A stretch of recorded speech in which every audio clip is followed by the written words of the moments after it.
বিদেশ থেকে আনা প্রথম পিপার স্প্রে বাংলাদেশে আমার চোখে মারা হয়েছিল। ইংরেজরা 1757 সালে এদেশে এসেই একটা নীতি গ্রহণ করলো, ডিভাইড এন্ড রুল, ভাগ করো শাসন করো। এই কাজে তারা যখন ব্যর্থ হলো, মুসলমানদেরকে ইসলাম ও মুসলমানের বিপক্ষে তারা সবচেয়ে জঘন্য চক্রান্ত করলো।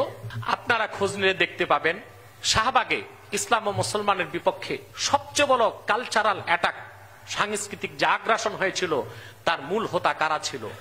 ইমরানের সরকার। ইসলাম ও মুসলমানের বিপক্ষে এই দেশে তাদেরকে ব্যবহার করতে চায় সিআইএ, মোসাদ, ভারতের র।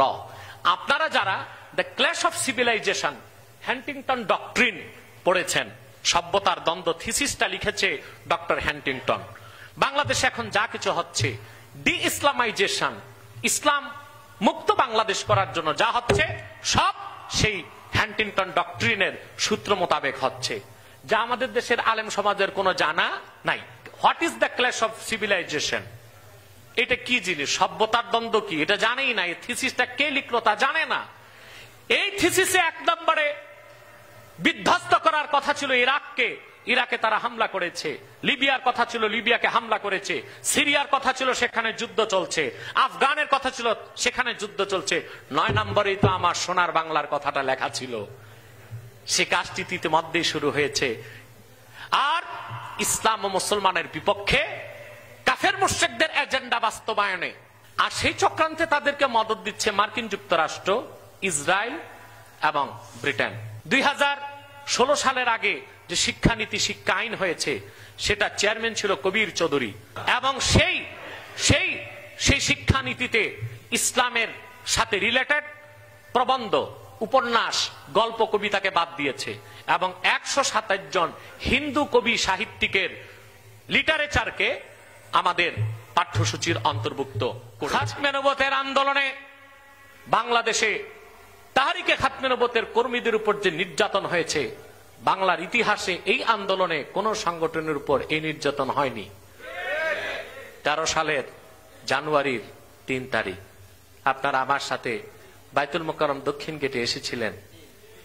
বিদেশ থেকে আনা প্রথম পিপার স্প্রে বাংলাদেশে আমার চোখে মারা হয়েছিল। 13 সালের মার্চ মাসের বিসিএস গাইডে এসেছে সর্বপ্রথম পিপার স্প্রে কোন সংগঠনের উপর প্রয়োগ করা হয়েছে। সেখানে জবাব এসেছে তাহরিকে খাতমে নবুয়ত বাংলাদেশ। এই সংগঠনকে আল্লাহ কবুল করেছে। আমি এই কুখ্যাত কাদিয়ানি বিরোধী আন্দোলন করতে যে আদালতের কাঠগড়াতেও দাঁড়িয়েছি। আমি কাঠগড়ায় দাঁড়িয়েছি।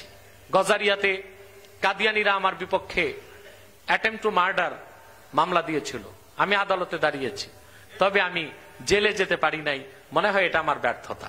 ইসলাম প্রথা সর্বস্ব ধর্ম নয়। একটা হিন্দু পূজা পার্বণ করলে হিন্দু হতে পারে, রামকৃষ্ণকে বিশ্বাস না করলেও।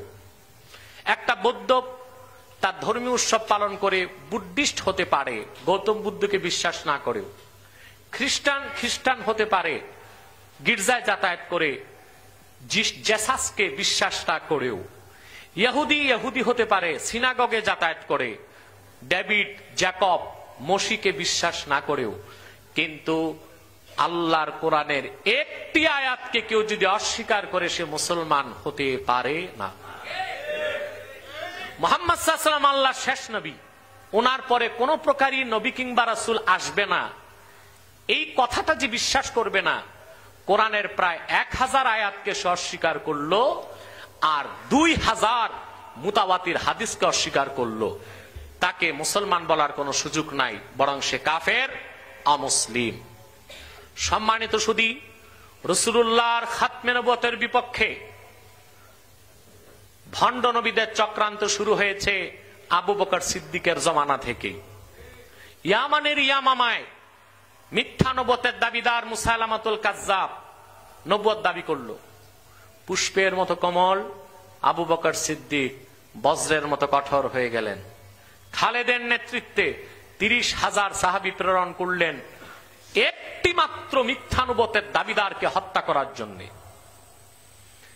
ইতিহাস সাক্ষী, রাসূলুল্লাহ নূরের জমানায় দিন প্রতিষ্ঠার ক্ষেত্রে ৮০টির বেশি যুদ্ধ হয়েছে।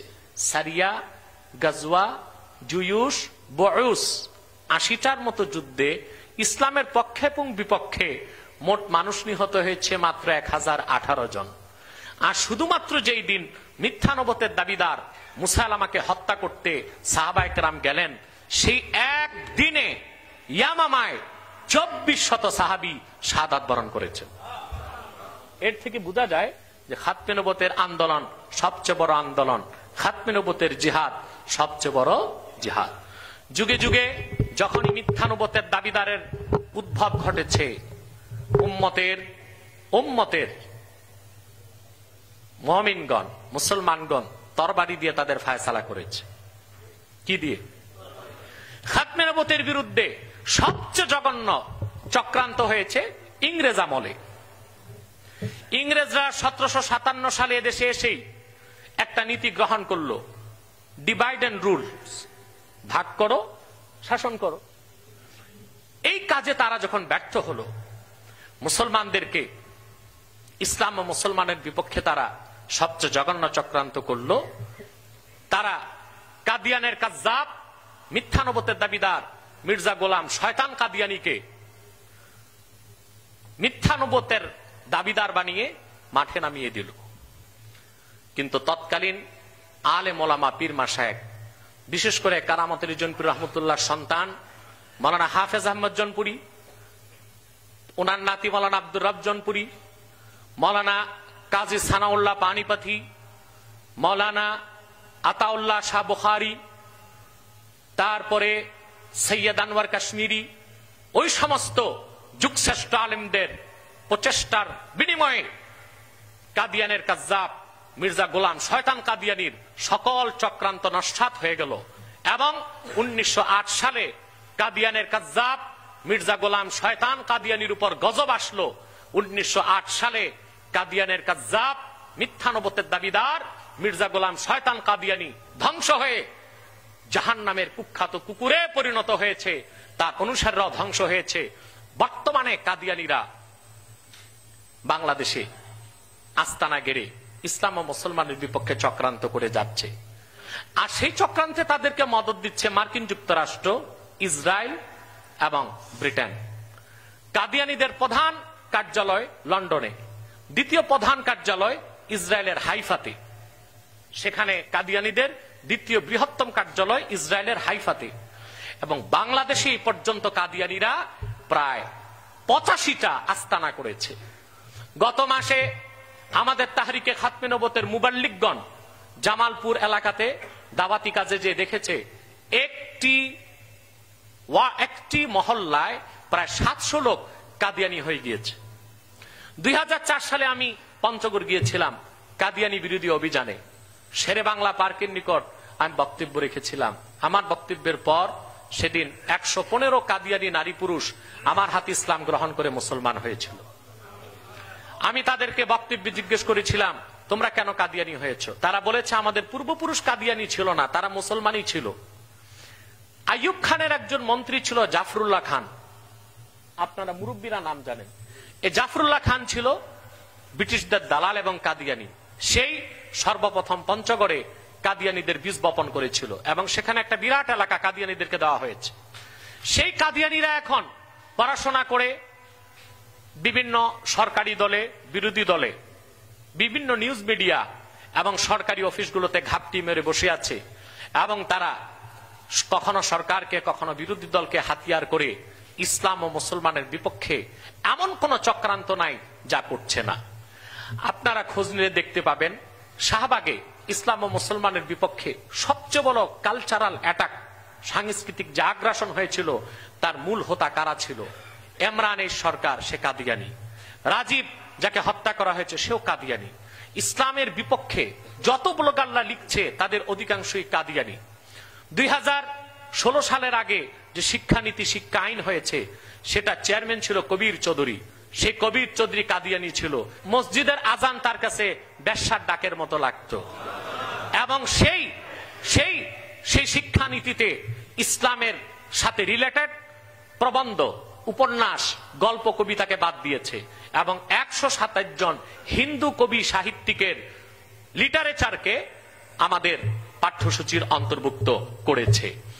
এভাবে ইসলাম ও মুসলমানের বিপক্ষে যত চক্রান্ত হচ্ছে সবকিছুর মূলেই কাদিয়ানীদের হাত। আপনি আশ্চর্য হবেন, বাংলাদেশে পদ্মা সেতু নির্মাণ করার জন্য বিশ্বব্যাংক ঋণ দেয় নাই। সরকার নিজ প্রচেষ্টায় দেশের মানুষের টাকায় পদ্মা সেতু করছে, এতে আমরা আনন্দিত। কিন্তু আপনি অবাক হবেন, আরএফএল কোম্পানিকে, প্রাণ কোম্পানিকে বিশ্ব ব্যাংক বিনা সুদে ঋণ দিয়েছে। প্রশ্ন হচ্ছে কেন? তার কারণ হচ্ছে ইসলাম ও মুসলমানের সবচেয়ে বড় শত্রু হলো কাদিয়ানী সম্প্রদায়, এবং ইসলাম ও মুসলমানের বিপক্ষে এই দেশে তাদেরকে ব্যবহার করতে চায় সিআইএ, মোসাদ, ভারতের র। আপনারা যারা the clash of civilization, Huntington doctrine পড়েছেন, সভ্যতার দ্বন্দ্ব থিসিসটা লিখেছে ডক্টর হ্যান্টিংটন। বাংলাদেশে এখন যা কিছু হচ্ছে, ডি ইসলামাইজেশন, ইসলাম মুক্ত বাংলাদেশ করার জন্য যা হচ্ছে সব সেই হ্যান্টিংটন ডক্ট্রিনের সূত্র মোতাবেক হচ্ছে, যা আমাদের দেশের আলেম সমাজের কোনো জানা নাই। কিন্তু সেই সব আলেম যারা লক্ষ লক্ষ লোকের উস্তাদ হয়ে বসে আছে, লক্ষ লক্ষ মুরিদের পীর হয়ে বসে আছে, তারা দেশের অতীত নিয়ে কখনো চিন্তা করে নাই, ভবিষ্যৎ নিয়েও তাদের তেমন কোনো চিন্তা আছে বলে আমার বিশ্বাস নাই। আপনি খোঁজ নিয়ে দেখেন, বাংলাদেশে 99 জন আলেমের জানা নাই যে what is the clash of civilization, এটা কি জিনিস, সভ্যতার দ্বন্দ্ব কি, এটা জানেই না। এই থিসিসটা কে লিখলো তা জানে না। এই থিসিসে 1 নম্বরে বিধ্বস্ত করার কথা ছিল ইরাককে, ইরাকে তারা হামলা করেছে। লিবিয়ার কথা ছিল, লিবিয়াকে হামলা করেছে। সিরিয়ার কথা ছিল, সেখানে যুদ্ধ চলছে। আফগানের কথা ছিল, সেখানে যুদ্ধ চলছে। 9 নম্বরেই তো আমার সোনার বাংলার কথাটা লেখা ছিল। সে কাজটি ইতিমধ্যেই শুরু হয়েছে। আর ইসলাম ও মুসলমানের বিপক্ষে কাফের মুশরিকদের এজেন্ডা বাস্তবায়নে, কাফের মুশরিকদের এজেন্ডা বাস্তবায়নে কাদিয়ানী সম্প্রদায়কেই তারা বেছে নিয়েছে। কাদিয়ানীরা বাংলাদেশে ইসলাম ও মুসলমানের বিপক্ষে অত্যন্ত সূক্ষ্ম চক্রান্ত করে যাচ্ছে। ইতিমধ্যেই তারা 2টি স্কুল প্রতিষ্ঠা করেছে, আরএফএল প্রাণ পাবলিক স্কুল, একটি নরসিংদীর ঘোড়াশালে, আরেকটি ঢাকার উত্তরাতে। বহুতলা বিশিষ্ট স্কুল করেছে তারা, বিনামূল্যে ছাত্রদেরকে পড়াশোনা করাবে। যারা নিম্নমানের বিষাক্ত এবং দূষিত খাদ্য প্রাণ কোম্পানি খাওয়ায়া মানুষকে ক্যান্সার রোগী বানায় দিচ্ছে, প্রাণ কোম্পানি যা খাওয়াচ্ছে মানুষকে সব অত্যন্ত ডার্টি, অত্যন্ত দূষিত এবং পচা জিনিস খাওয়াচ্ছে। সেই ইসলাম ও মুসলমানের সবচেয়ে বড় শত্রু কাদিয়ানী সম্প্রদায় স্কুল করে বিনামূল্যে কেন ছাত্রদের পড়াবে? উদ্দেশ্য যে খারাপ তাতে কি আমাদের কোনো সন্দেহ আছে? একমাত্র উদ্দেশ্য হচ্ছে পড়ার নামে কাদিয়ানীরা ছাত্রদের মাথায় খতমে নবুয়ত বিরোধী কুফরি আকীদা প্রচার করাবে, কুফরি আকীদার বীজ বপন করবে। আজকে অসংখ্য নিউজ মিডিয়া কাদিয়ানীদের হাতে, বিশেষ করে প্রথম আলো। প্রথম আলো ইসলাম ও মুসলমানের বিপক্ষে যত কাজ করেছে, আলেম ওলামাকে যত ব্যঙ্গ করেছে, ইসলামের বিভিন্ন বিষয় নিয়ে যত কটাক্ষ করেছে, সূরা লাহাবকে নিয়ে বিকৃত করেছে, সূরা 3কে বিকৃতি করেছে, কবিতার মাধ্যমে বিভিন্ন ভাবে ইসলামের মূল বিষয়গুলোতে আঘাত করেছে প্রথম আলো পত্রিকা। এই পত্রিকা কাদের? এটা কাদিয়ানীদের। এভাবে বিভিন্ন আঙ্গিকে কুখ্যাত কাদিয়ানী সম্প্রদায় ইসলাম ও মুসলমানের বিপক্ষে চক্রান্ত করে যাচ্ছে। বাংলাদেশে একদল বামপন্থী আছে, তাদের একমাত্র কাজ কাদিয়ানীদের দালালি করা। আমরা যখনই কাদিয়ানীদেরকে অমুসলিম ঘোষণার দাবিতে নামি, তখন বামপন্থী তথা কথিত ধর্মনিরপেক্ষতাবাদী বামপন্থীরা হইচই শুরু করে আমরা মৌলবাদী। তাহলে ধর্মনিরপেক্ষতার অর্থ কি? ইসলাম বিরোধিতা যারা করবে তাদের পক্ষ নেওয়া, আর যারা ইসলামের বিরোধিতা করছে তাদের কোনো অপরাধ নাই সেটা প্রতিষ্ঠা করা। এটাই তাহলে কি ধর্মনিরপেক্ষতার মূল উদ্দেশ্য? ধর্মনিরপেক্ষতার মূল যদি এটাই হয়, প্রত্যেক ধর্মের লোকের ধর্মীয় অধিকার রক্ষা করা, ঠিক কিনা? তাহলে আমরা বলবো কাদিয়ানীরা মুসলিম পরিচয় দিতে পারবে না। অমুসলিম পরিচয়ে অমুসলিম পরিচয়ে, কাফের পরিচয়ে অন্যান্য হিন্দু বৌদ্ধ খ্রিস্টানদের মতো তারা বসবাস করুক, কিন্তু তারা অমুসলিম, কোরআন হাদিসকে বিশ্বাস করে না, অমুসলিম, কিন্তু মুসলিম পরিচয় দিয়ে তারা মুসলমানদেরকে ধোঁকা দিয়ে মুসলমানদের সাথে প্রতারণা করবে, সরল সহজ মানুষকে ধোঁকা দিয়ে কাফের বানাবে, সেটা কোনোদিনও ধর্মনিরপেক্ষতা হতে পারে না। ঠিক কিনা বলেন? বামপন্থীগণের চিরাচরিত অভ্যাস ইসলাম বিরোধিতা করা। যেখানে ইসলাম বিরোধিতা সেখানে আপনি বামপন্থীদেরকে পাবেন, যেখানে ইসলাম বিরোধিতা সেখানে আপনি বামপন্থীদেরকে পাবেন। এই জন্য ধর্মনিরপেক্ষতার দোহাই দিয়ে কাদিয়ানি বিরোধী আন্দোলন বাংলাদেশে বন্ধ করা যাবে না।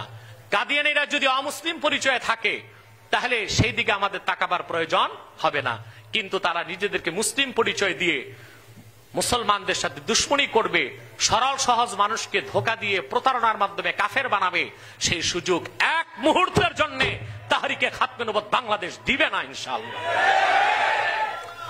সম্মানিত সুধী, অতএব আমি বিনয়ের সাথে বাংলাদেশ সরকারকে বলবো, আপনি ইতিহাস ঘেঁটে দেখুন, স্বাধীনতার স্থপতি বঙ্গবন্ধু শেখ মুজিবুর রহমান নিজেও কাদিয়ানি বিরোধী ছিলেন।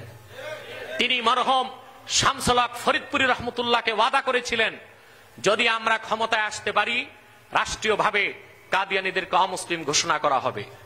সবচেয়ে আশ্চর্য হবেন, 7ই মার্চের পরে, স্বাধীনতার ঘোষণার পর 25শে মার্চের আগে পাকিস্তানের নেতা, যতটুকু আমার মনে পড়ে, লিয়াকত আলী খান বঙ্গবন্ধুর সাথে বৈঠকে এসেছিলেন।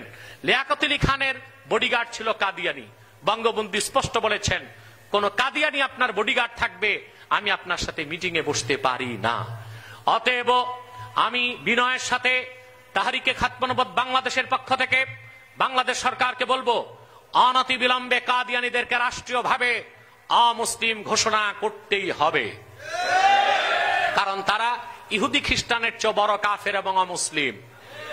2, কাদিয়ানিরা অমুসলিম হিসেবে মুসলমানদের কোন পরিভাষা ব্যবহার করতে পারবে না। অতএব তাদেরকে রাষ্ট্রীয়ভাবে অমুসলিম ঘোষণা করতেই হবে। মুসলমানদের কোন পরিভাষা তারা ব্যবহার করতে পারবে না। আর তারা অর্থনৈতিকভাবে যে দুর্নীতি এবং অবৈধ কাজ বাংলাদেশে করে যাচ্ছে ব্রিটেন এবং আমেরিকার টাকায়, সেগুলো সরকারকে খতিয়ে দেখতে হবে।